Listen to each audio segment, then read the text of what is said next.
همونطوری که داریم مسابقات رو دنبال میکنی دیدید که از جمع 64 نفر رفتم تو 32 تا، از 32 تا هم رفتم توی 16 تا. الان قرار بازی 16 نفر پایانی رو نگاه بکنیم، بریم ببینیم دنیا دست کیه. با من همراه باشید.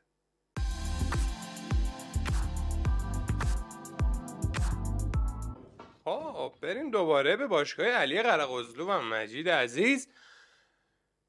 توی 16 نفر پایانی با شخصی بازی کردم به نام آقای سلمانپور و اینکه این بازی هم 3-5.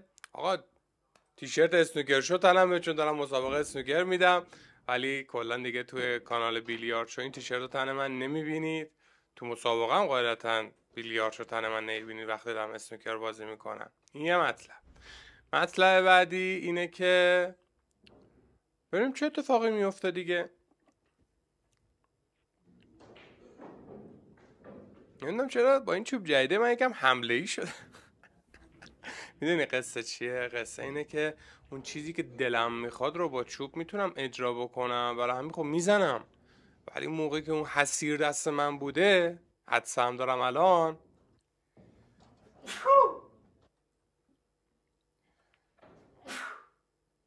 خیلی عذرخواهی میکنم.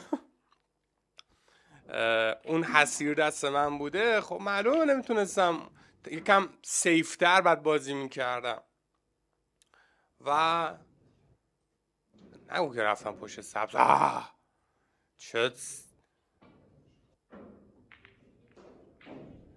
خیلی مویی برید، خیلی مویی زد و خب ادیتور من اینجا ندید، اینجا خطا شدش.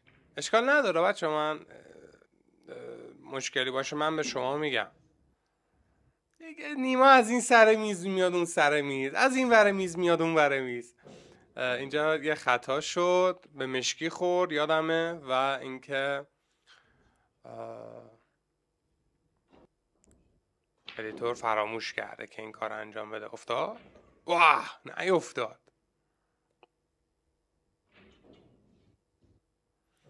چه موهای مارم فعلا به بزرگی خودتون ببخشید، بین کوتاه بلندیه دارم کامل بلند میکنم موهامو، و اینکه اینم حالا میگم در کلا در جریان باشین، هیچ وقت جایی که سقف داره، یعنی من ویدیو قبلی دیدین کلاه گذاشتم، هیچ وقت جایی که سقف داره کلاه نذارید.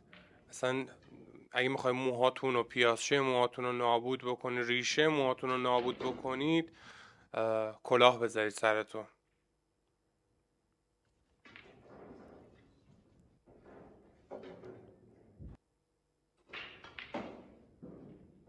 چی کار میکنه امون نیما اون وسط؟ چی گندی میزن؟ من کم پاورم میگم هنوز با اینکه دارم میگم با الان این بار چندم، آره دیگه بار سوم دارم با این چوبه بازی میکنم، واقعا پاورش دستم نیست. حالا میگم ویدیوش بیاد بیرون میبینید که تیپش خیلی تیپ خاصیه، تیپ کامویی کلیره. و بچه کلرینسی که من میگفتم خیلی باید توجه بکنم درست بگم، کلیرینسه، کلرینس نیست، فقط باید تلفظشو خیلی دقت بکنم.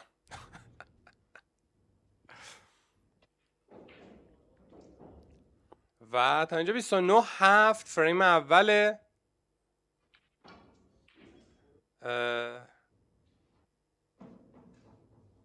اوکی اورجینال پوزیشن هم که بهتون گفتم تو ویدیوی قبلی بی نهایت.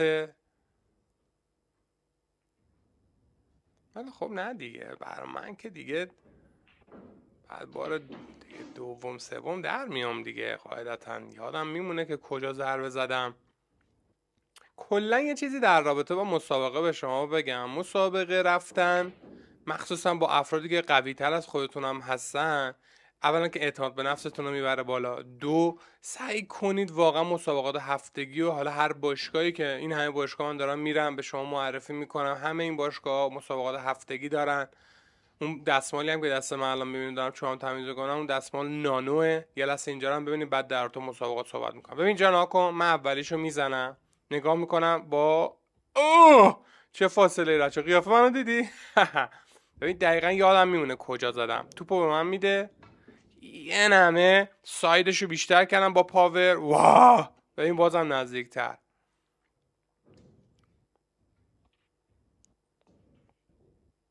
دوباره چیکار کردم؟ سایدو بیشتر کردم و بوم. همینه. باید قلقگیری کنید توی موقعی که اسنوکر هستید. چند باند؟ 1 2 3 4 باندم در اومدم. و موقعی هم که یه چیز به شما بگم، اسنوکر میشید یا ماسک میشید، اصلا نه ناراحت بشین نه تو مختون بره، فقط به فکر باشید فکرتون هی آزاد و آزاد و آزاد و خلاق خلاق خلاق. البته که اسنوکر شدن و از اسنوکر خارج شدن نیاز به تجربه داره. من یعنی این همه سال ان عدد چیز شدم، چی میگم، ماسک شدم و مسابقات جهانی رو دیدم، اینا دیگه تو خونم رفته. برای همه بازیکن‌های با تجربه هم همینه، تجربهش رو میزنه. و اینجا هم آقای سلمانپور قول معروف چند بار رفت برای این کار. فکر میکنم بله آقای سلمانپور هم اگر اشتباه نکنم ایشون هم از بچه-های خود باشگاه بودن، بعید نه باشگاه دیگه ای باشن.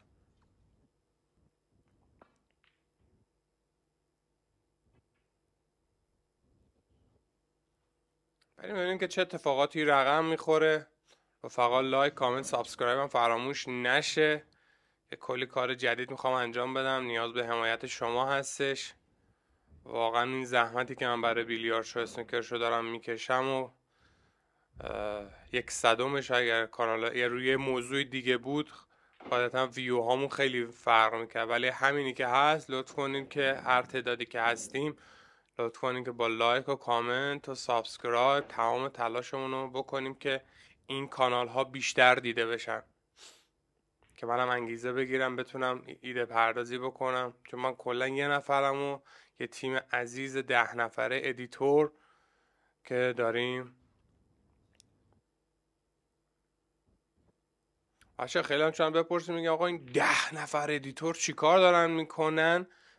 حجم کار ما زیاده. من برای هر بازیکن یک ادیتور داره ما فعالیت میکنه که به صورت تخصصی، یکی سالیوانه، یکی سلبیه، یکی رابرتسون، یکی برسله.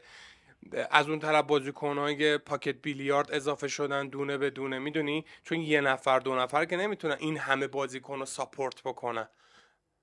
ولی شما که داری ویدیو رو نگاه میکنی با لایک و کامنت و سابسکرایب عاشق این ضربات این ضربات دیدی که من زیاد میزنم. این کار انجام بدید که کلی عشق و انرژی ما بدین، ما بتونیم همکاریمون رو ادامه بدیم.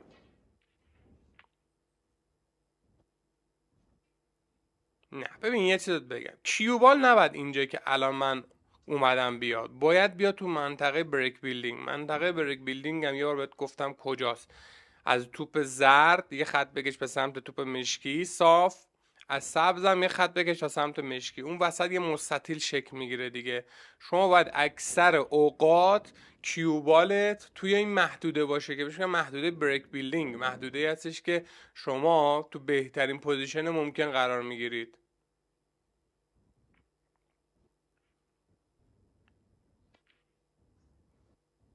اسکور چیه؟ اسکور 10 تومنم.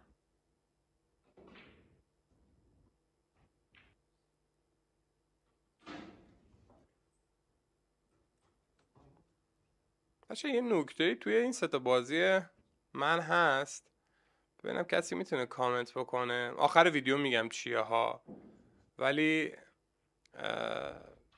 ببینم کسی گرفت مطلبو یا نه. آدم چقدر تیزید. واه بچه یه سری ضربات که اینطوری ماکس چینی هستش. خب واه ماکس چینی هستش، من قبلش با چوب اون لاینی که میخوام پیدا میکنم. بکنم دوباره هم اسنوکر شدم. آره این اسنوکر ها اسنوکر سختی نیست قاعدتا، فقط اینکه توپ ندی هم خیلی مهمه.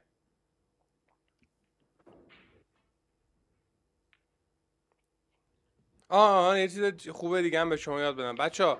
توی آیفون این اشتباه صورت گرفته. اگر دیدین که صدای کوچولو مرتب منظم نیست، داستان چیه؟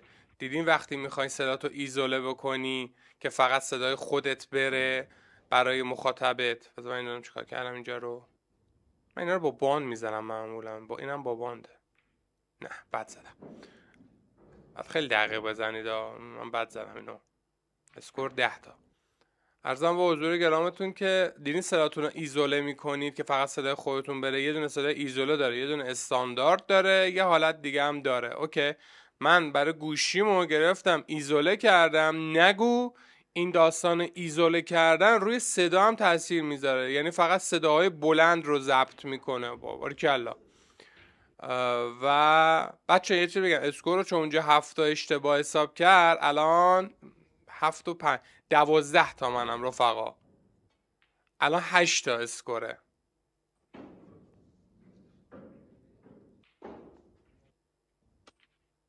نمیزنه و هیچی دیگه. ولی از چی میگن، فعلا هم این ویدیو من اینو نمیدونستم، سر این ویدیو متوجه شدم، گفتم یه همچین داستانی داره. یه سوبله چوبله. نه نه نه نه نه، این سوبله چوبله رو بچه های بیلیار اسنوکر باز میدونن چیه منظورم.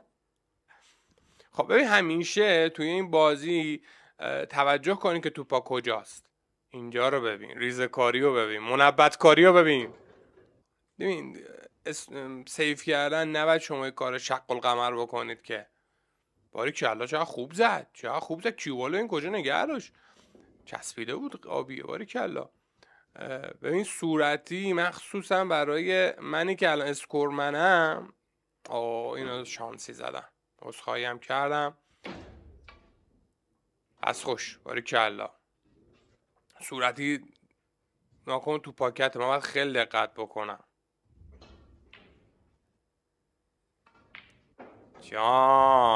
جان اینجا رو ببین چطوری میاد پشت صورتی 4 باند و تمام. بریم به سراغ فریم دوم. اون دستمالم به شما گفتم چیه بچه‌ها. دستمالی که دارم باهاش تمیز میکنم چوبمو نانو هستش. فکر کنم لوازم خونگی ها بتونید تهیه بکنید. بسیار دستمال خوبیه. یه طرفش نانوه که ما چیز میکنیم، بقول ما اون طرفش چوب. بچه اینجا میگم حالتونو نمدار، یعنی در حالت اینکه دستمال کاغذی بزنی بهش خیس نشه. نمدار یعنی اینا، اون آبو فرو نکنید توی چوباتون، عمر چوباتون رو خراب بکنید. چی کار داره میکنه؟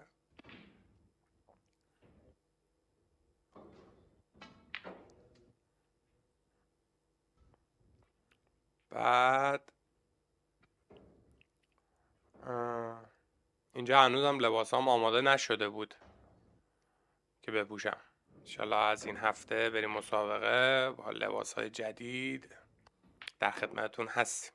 انشالله زودترم که کارهای کانال اسنوکر شو مشکل فنیش حل بشه و ویدیوهای اسنوکر شو همه آماده است و همه مسابقات بروزی هم که الان داره انجام میشه، مثل شانگهای مستر، اینا همه رو داریم ضبط میکنیم دیگه. ببخشید دیگه کوچولو با تأخیر انجام میشه و دیگه انشالله این مشکل به وجود نیاد. دیگه کجای قصه بودیم؟ ببینیم چه خبره.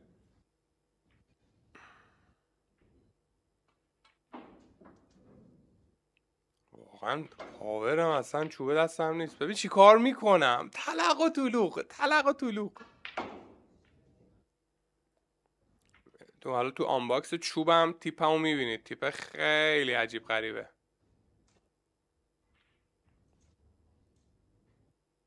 کنترل کیوبال باشه.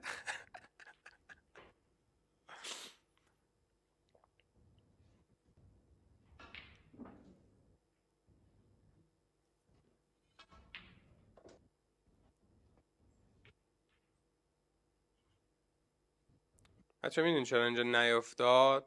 اگه دسته بزنین عقب، داشتم یه دسته با آقای سلمان پور صحبت میکردم. یه سری چیزا از قصد که من مطمئنم ایشون از قصد نبوده کارشون. یه سری چیزا عادته، مثلا ایشون عادت نداشتم من موقعی که مثلا دارم میزنم بشمارم هر چی اصلا با یک امتیاز. اوکی، ایشون فکر نمی‌کنم، من میفهمم یه کسی از قصد میکنه یا کلا دیتیلش این شکلیه، مثلا ایشون برای من نمیشماره. الان اونجا بهشون گفتم، بعد همین حرکت باعث شد من چی میگن ذهنم به هم بریزه و اون قرمز رو نزنم. و ما از دید چی میگن این به این موضوع نگاه میکنیم که میخوایم یاد بگیریم یه چیز دیگه. حتما حریفتون داره ضربه میزنه، براش بشمارید، هر کی که هست براش بشمارید. این کار خیلی کار قشنگه، خیلی کار درستیه، به خاطر اینکه داور نیست شما کار داور رو دارید انجام میدید در واقع. میگم ایشون از قصد انجام نمیداد، من متوجه این موضوع میشدم. ببین آکن نیاز نبود کار شق القمری بکنم، فقط کافی بود بمالم به توپ آبی و کل توپا رو اسنوکر کنم. گرفتی منظورمو؟ و دیگه غیر از این فکر نمی کنم مشکلی توی بازیمون بود و تنها مسئله همین بود که حالا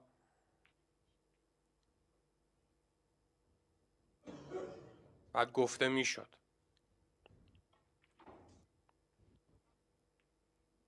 من نمیگم تشویق بکنید حریفتون ها، منظورم این نیستا، شما فقط بشمارید 1 2 هر چی که هست. اصلا بگو حریفتون با هر نوبت 3 امتیاز میزنه، 1 امتیاز میزنه، همون یه دونه رو هم بشمارید.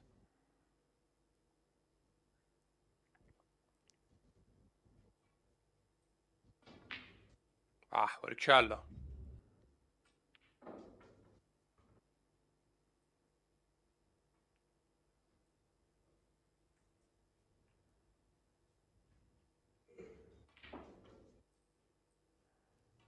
اسکور چند؟ اسکور 31-20.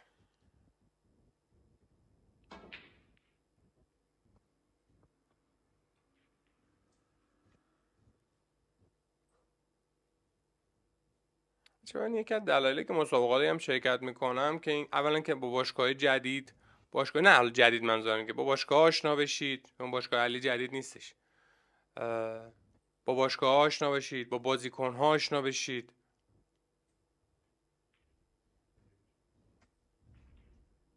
خیلی بعدای زیادی داره این مسابقه شرکت کردن من.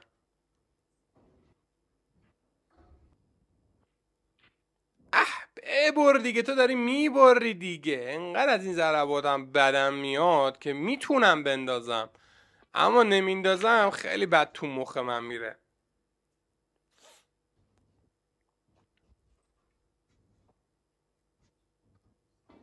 مثلا ما یه چیزی که توی تهران کمبودشو به شدت حس میکنیم و ایشالا خودمون بتونیم این مشکل رو رفع کنیم، کمبود مسابقات. باریکلا داشت میخواست چی میگن کمبو بزنه، پلنت بزنه، در واقع پلنت تو اسنوکر، پلنت ترکیبی، ضربه ترکیبی بزنه که فکرش قشنگ بود ولی نتونست اجرا بکنه، در نیومد. یه چیزی که خیلی کم بود ما داریم و انشالله حالا ما خودمون تو باشگاه جدید بتونیم رفع کنیم این مشکلو، ما مسابقه بیلیارد تهران خیلی کم داریم، اصلا نداریم در واقع. فکر کنم من جایی سراغ ندارم که مسابقات هفتگی بیلیارد داشته باشه. حالا ما خودمون سعی میکنیم در باشگاه جدیدمون این اتفاق رفت، چون الان باشگاهی که هستیم یه دونه میز بیشتر نیست بیلیارد، ولی باشگاه جدید فکر کنم 3-4 تا میز باشه و بتونیم که این موضوع رو ران بکنیم. حالا قول نمیدم ولی سعی میکنیم که موضوع بیلیارد رو جدی‌تر بگیریم و مسابقاتش رو برگزار کنیم. خب اینجا هم اسنوکر کردم، بد جا هم هستا. خب من اینجا حواسم به اسکور بود که ایشون چیز نکنه، اضافه بر سازمان نزنه. اوکی. ببین 33 تا بود، از 35 تا رو میزه و دوباره اسنوکر نشد، بد زدم. تشنه اسنوکر کردن. اما بچه اینم به شما بگم، ادیتور من اگر بعضی جاها اشتباه میکنه دلیلش اینه که اسکور رو نمیبینه. این واقعا تو این قابی که داری میبینی اونم همون اونجا نیستش که بنده خدا همون چیزی رو داره میبینه که شما دارین میبینید. فقط زحمت کات کردن و اون اسکور پایین رو چی کار میکنی نیما چی کار میکنی؟ نکنین کارو. بعد دستم هست. او دست خوش. باری کلا. اینو یادم نبود چطوری در اومدم. باری کلا.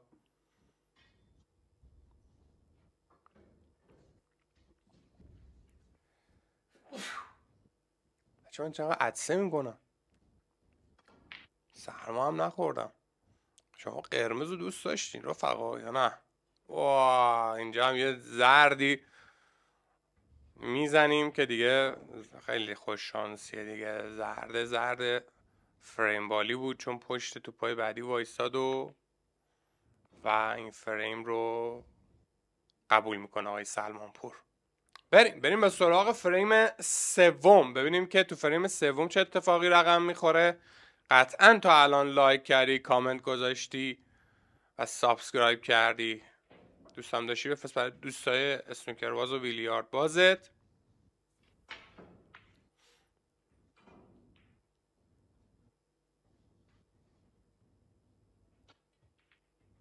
چه راه فرار اینجا نداشت که من بزنم. تاچ شد. تاچ میشه بعد جدا بکنید. اون قرمزی که باش تاچه یا توپ رنگی که باش تاچه نباید تکون بخوره.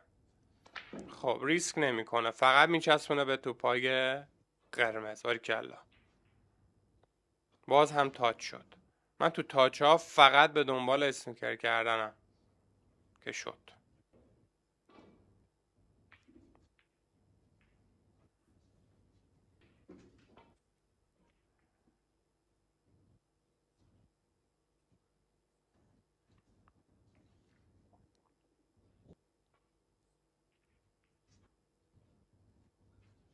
این شکستی که میدین توی سیفتی کردن خیلی مهمه که توپتون پشت سر یکم توپای رنگی قرار بگیره.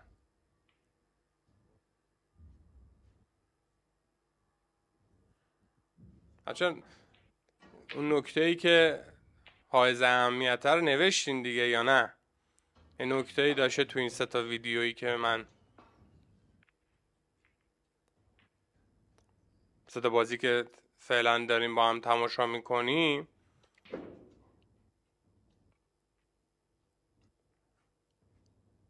هستش. یه نکته هست بنویسین، آخرش خودم میگم ولی میخوام که خودتون ببینید که گرفتین مطلب یا نه.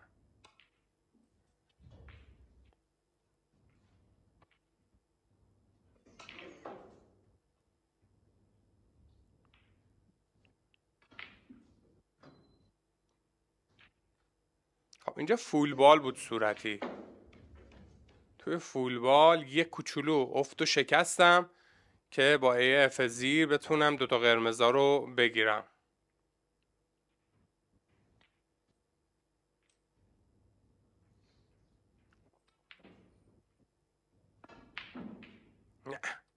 نه این شلیک به درد ما نخور. اسکور 15.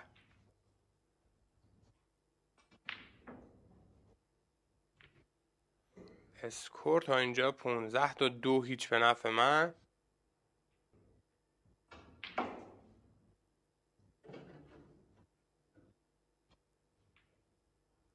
مطمئن باشین با چوب قبلی اینجا ناکنه با توپ آبی تاچ شد. قرمز زدم با توپ آبی تاچ شد. اعلام میکنی آبی و کیوبال رو از آبی جدا میکنی. فقط آبی نباید تکون بخوره.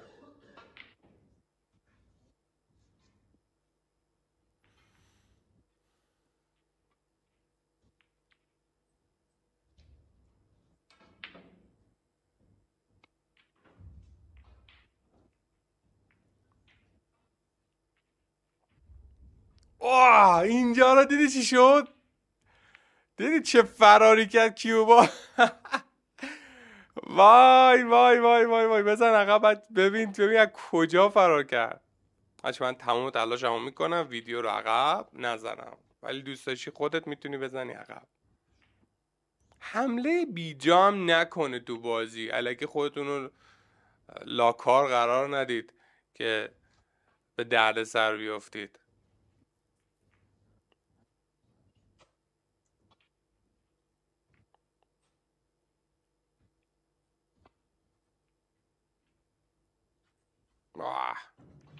بچه اینجا ببینید چی شد.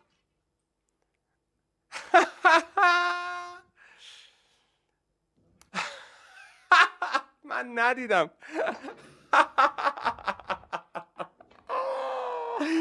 من ندیدم اینجا قرمز افتاد. قبولم نمیکرد.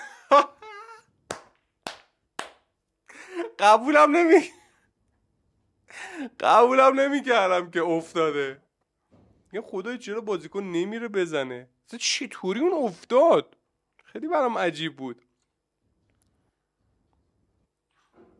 گردنم نمیگرفتم.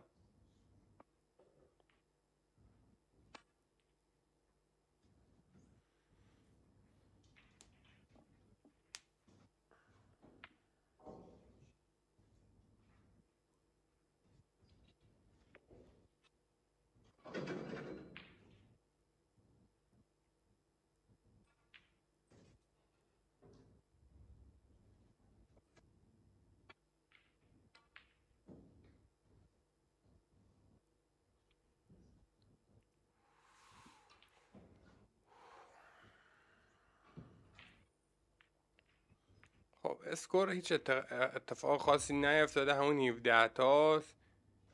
این خیلی مویی داشت این یکی قرمزه. کدومو دارم میزنم؟ چشم قهوه‌ای فکر کنم گرفته. دوباره با بانده. اینا رو همه با بانده. ببین همه با باند. اینا یکی از سلامت ترین. نگو که میافتید بابا دهن تو سرویس. نیما چقدر ول دادی تو این بازی. چیکار کنم؟ اگه دست خودم خب ضربه زدم ماسک شده دیگه. میگم ماسک شده افتاده. چیز طبیعیه تو بازی بیلیارد و اسنوکر. شانسی جزوی از بازی هستش. هیچ کنه این توپار ندارم.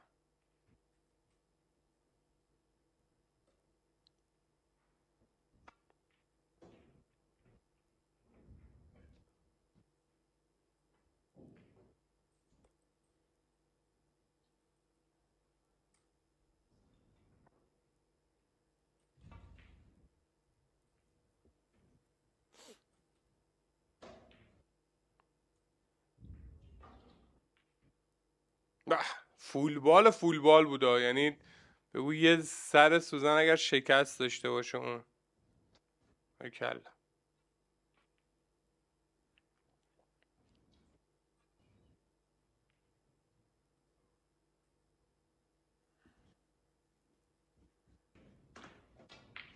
بچه توی حساب بکنید توی هر ویدیوی بیلیارد هستون که فقط یک نکته، که من یک نکته هم خیلی بیشتر میگم، فقط یک نکته هم تجربی، علمی، آکادمیک، چه میدونم هر حالتی از این ورزش رو یاد بگیرید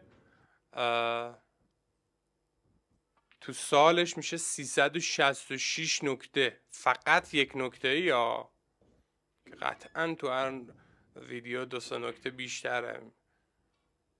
مثلا بدونید که بیلیارد شو، اسنوکر شو، این تاثیرش انقدره.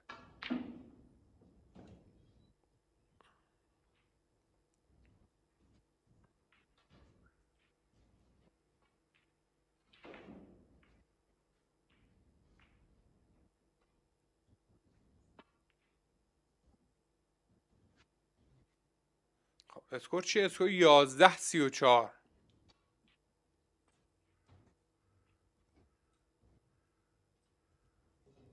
این چیزی هم برای کسی که نمیدونن، این چیزی که میخوره ته چوب بهش میگن اکستنشن. برای بلند کردن هم رست استفاده میشه هم چوب.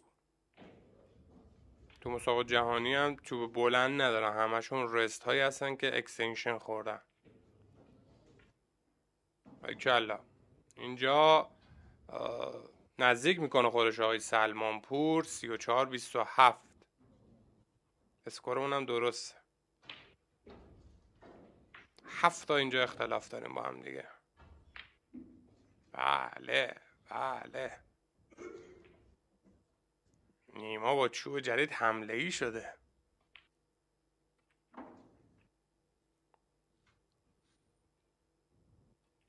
بابا این توپو بزن دیگه. نگاه کن پشت دو. آخه همش نمیفهمم. بعضی موقع روی توپایی دقتم میاد پایین، کرکوپر خودم میریزه.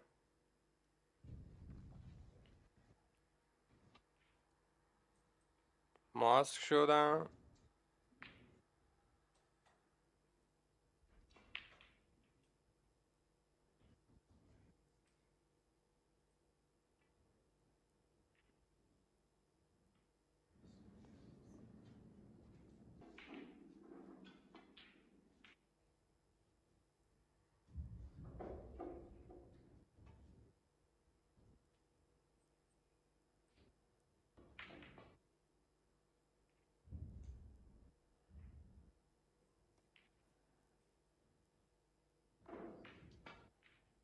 بچه اگه میبینید زاویه دوربینم هم تغییر کرده به خاطر سپایه هم هست. سپایه هم تغییر دادم. چی کار داری میکنی نیما؟ نیما چی کار داری میکنی؟ اسکور چی شد؟ اسکور اگر 30 باشه 22-3-25 تا. خب ایشون 23 باشه اوکی. یه دونه چیز خطا بگیره میتونه که پات بکنه. خب منم قاعدتا حواسم به این موضوع هست که ولی اورجینال پوزیشن فعلا نداره اگر از من خطا بگیره.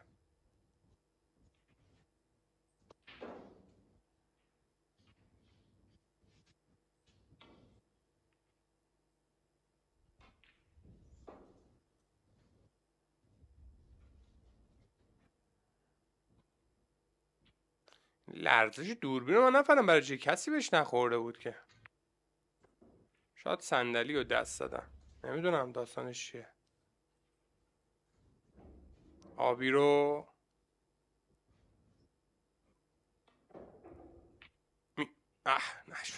نشد که بشه.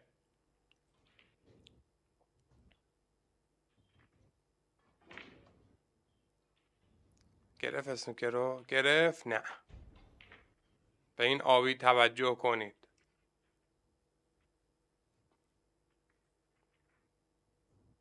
تمام. واه عجب آبی زدم. تمام. خب رفقا اینم بود از سومین بازی تو جمع 16 نفر. بازی بعدی در جمع 8 نفره.